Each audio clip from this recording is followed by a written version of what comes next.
Apply a small amount of pre-shave oil to your hands and gently massage it into your beard to soften and lift hair for a close, comfortable cut. Step 2. Run your brush under warm water before adding a dab of shaving cream to the center. Apply a rich lather to your beard to help exfoliate the skin. Step 3.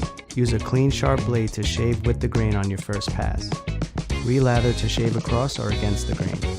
And step 4, rinse with cold water before applying aftershave balm to your face and neck to replenish moisture and soothe dry skin. Simple. The art of shaving. Apply a small amount of pre-shave oil to your hands and gently massage it into your beard to soften and lift hair for a close, comfortable cut. Step 2. Run your brush under warm water before adding a dab of shaving cream to the center.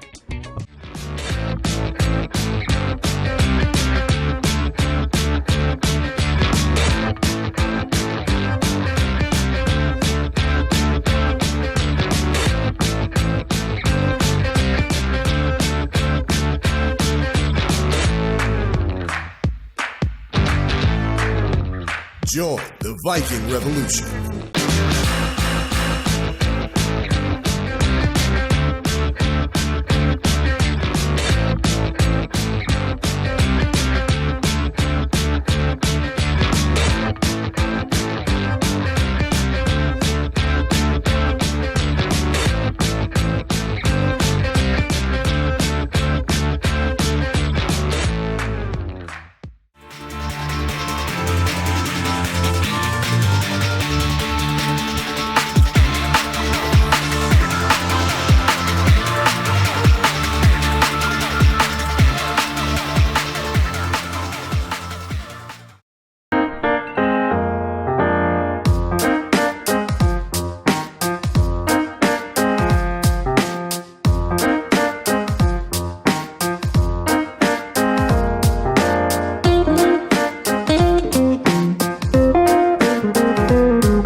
Change your shaving game with Leponix.